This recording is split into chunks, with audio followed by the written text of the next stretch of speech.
Miami Condo Mondays is a live podcast on the first workday of the week at 4 p.m. South Florida time. The program features former journalist and current Wall Street consultant Peter Zaleski of the Miami Condo Investing Club and former lender and veteran condo broker Jenny Huertas of CVRRealty.com.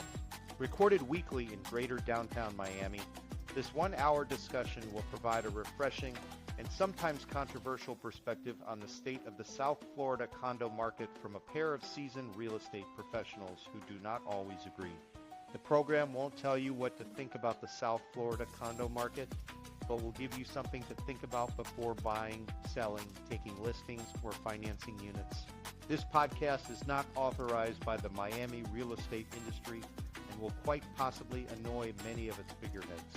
Welcome to this week's episode of Miami Condo Mondays, broadcast live on the social media accounts of Peter Zaleski and Jenny Huertas.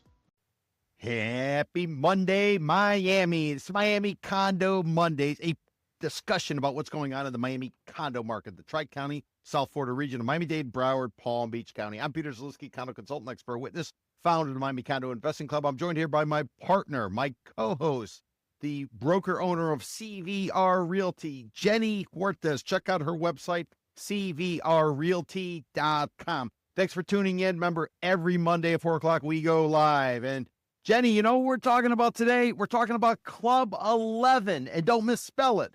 The way they spell it is E11 for 11, E-V-E-N,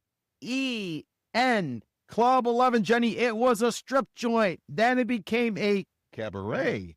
Now it is an ultra club where they got music, they got strippers, they bring it all together. But more importantly, Jenny, the reason we're talking about 11 is the first of 2 condo towers. It's just come online. We've run the numbers, and we're going to get into all the details. And we're also going to discuss how the delay in the announced construction schedule might be impacting some of these buyers out there. Yes, absolutely. Let's do it.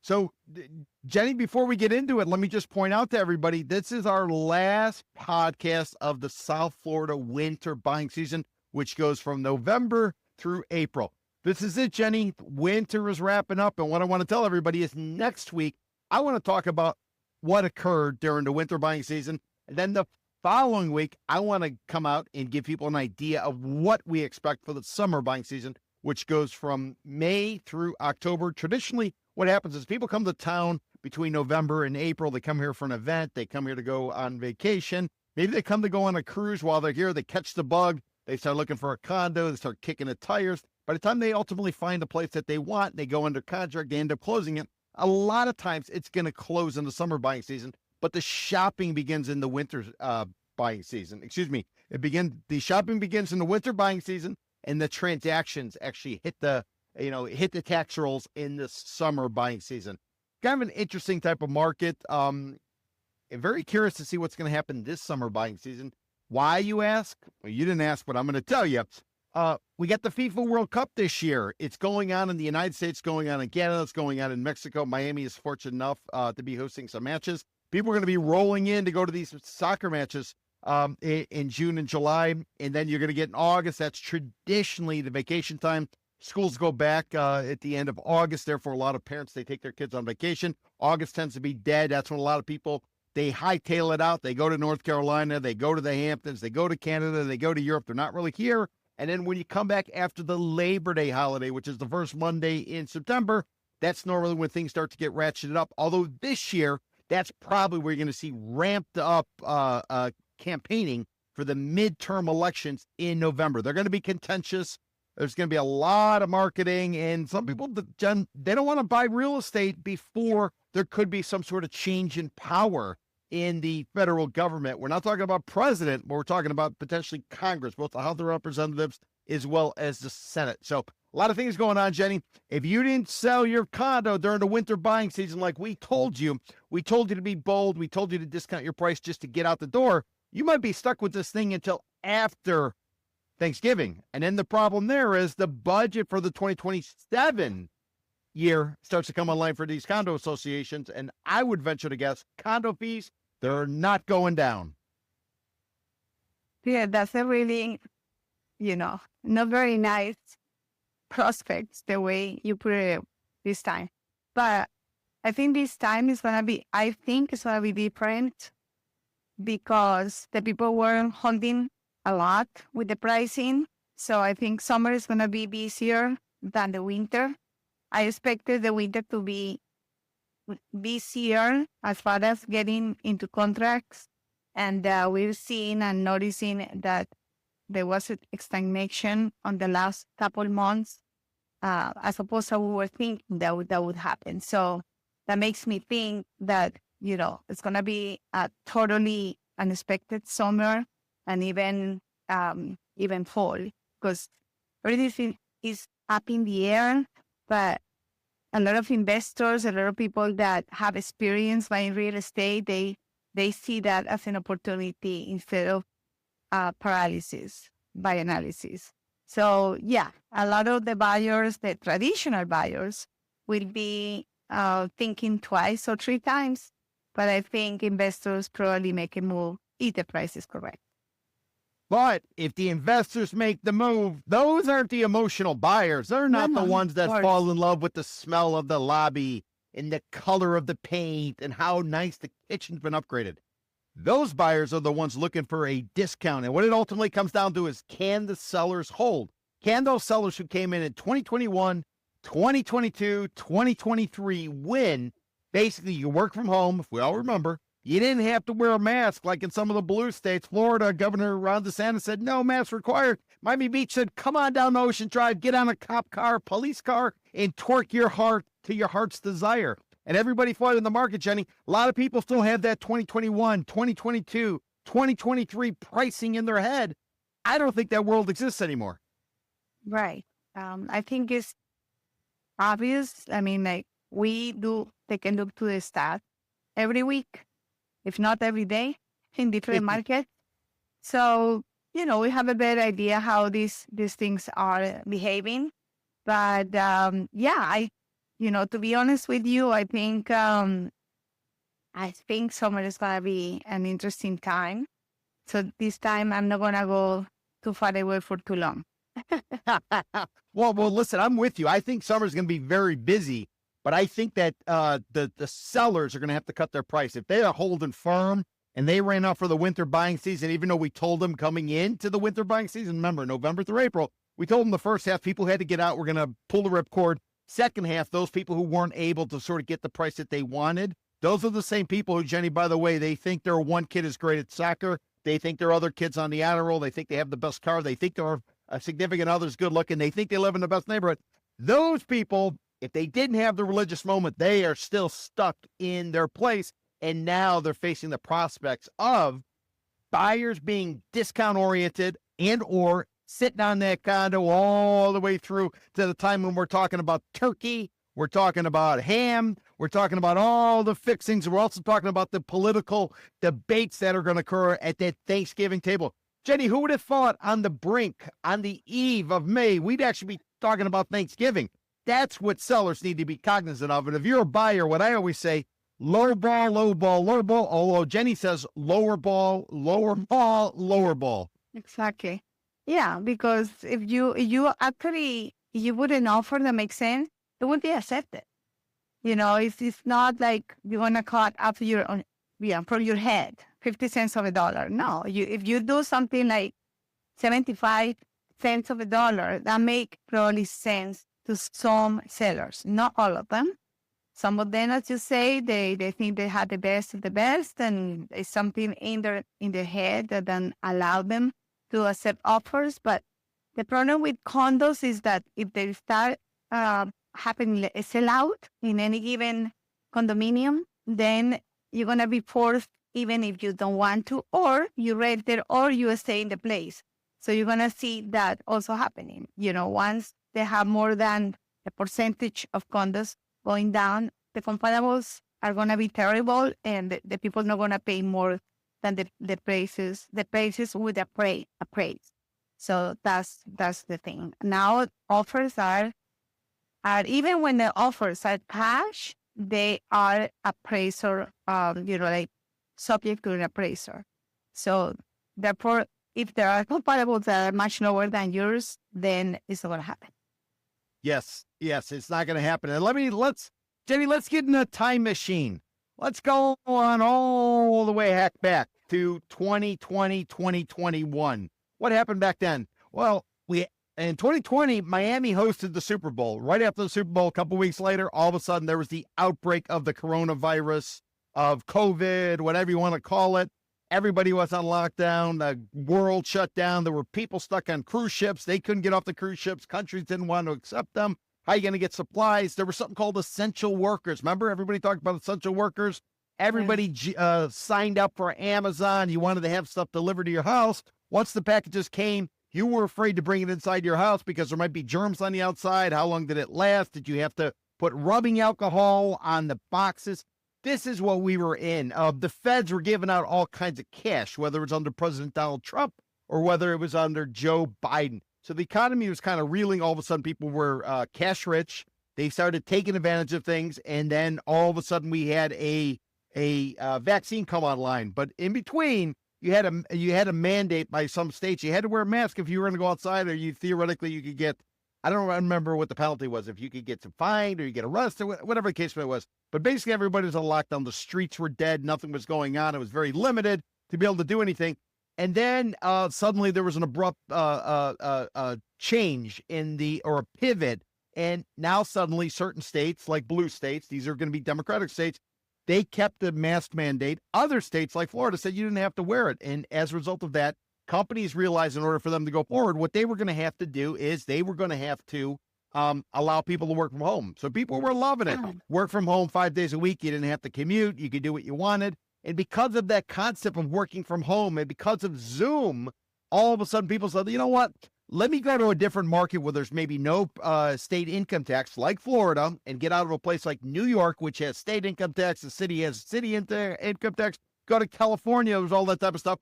Florida was the hotbed because it was supposedly cheaper real estate wise compared to what you'd find in the Northeast with Wall Street or you find in Silicon Valley in California. A lot of people flood in this market.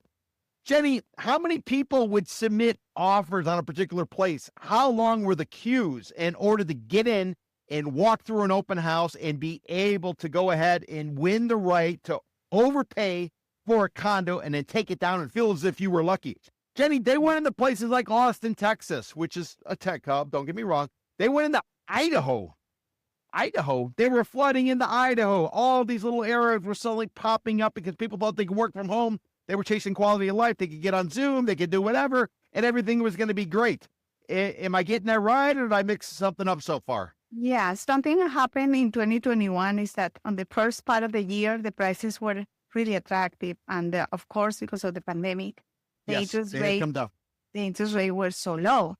Zero. Federal funds rate was zero. Typically, you put 3 points on top of that to get yourself a ballpark figure on mortgages, 30-year fixed. So a lot of people, when that happens, a lot of the people start buying, and then obviously the prices spike in the next 6 months. So in the last part of 2021 and the rest of 2022 and 23, the prices spike. The people, if we list something, it was like 7 days in the market. If you were lucky.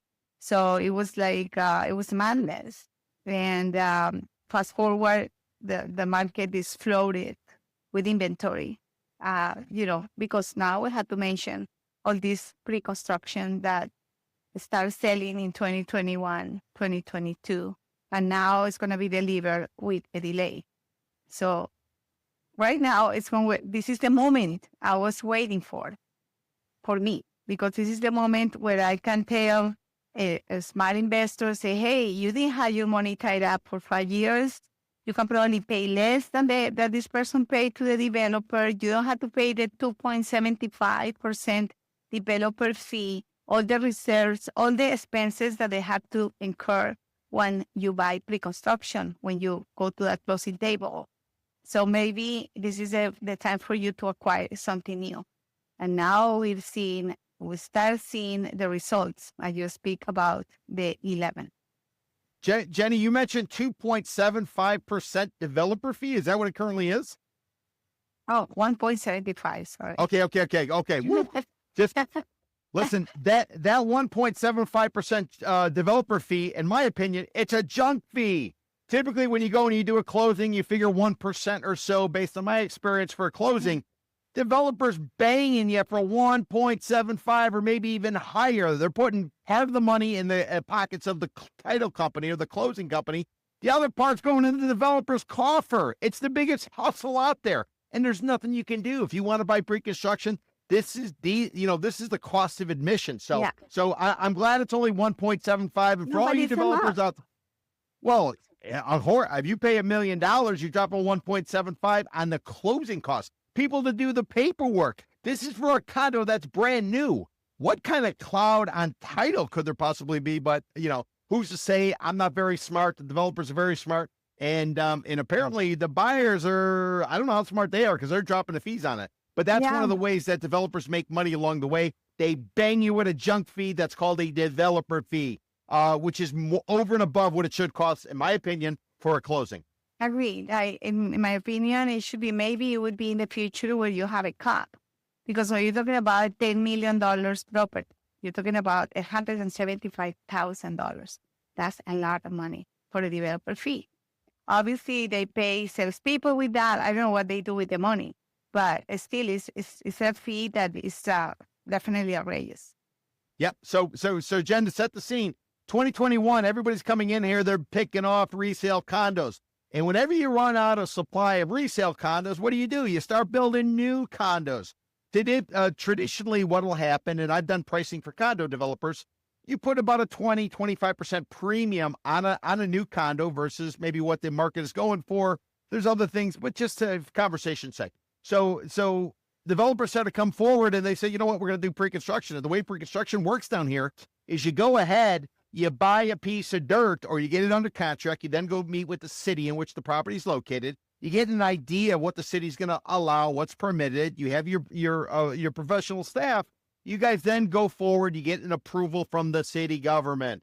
In and around the time you got the approval of the city government, you've already created the renderings. You deal with the architect. You're talking to maybe a brokerage. And what will happen is then you'll go out and you'll start to peddle the product. The way they used to do it, the way I loved it, is they would hire a bunch of pretty people. These pretty people would fly the flag of whoever the developer was. They would fly around the world. They'd be peddling the gospel or the religious book of whoever that developer was. They'd try to get pre-sales. Once they got a certain level of sales, they would then raise the price and so on and so forth. And that's typically the way it's done. So now, because of the Great Recession, you got to put down about 50% of the purchase price along the way. There's different milestones. You go into contract, the contract goes hard, they break ground, they do this, they do that. Ultimately, you got 50% in if you were a buyer. Last go around was 20%, and that's why a lot of people bailed on pre-construction. That's what ultimately led to significant deals we were able to get back then in 2009, 2010, 2011. So a little bit different story this time in terms of the pre-construction. So Jenny, true or false, the key to buying real estate is timing. Would you agree with the timing aspect? Absolutely. Totally. Okay. So timing is important. Why? Because cycles tend to be every 7 to 10 years. 7 to 10 years, you got a cycle. You build too much.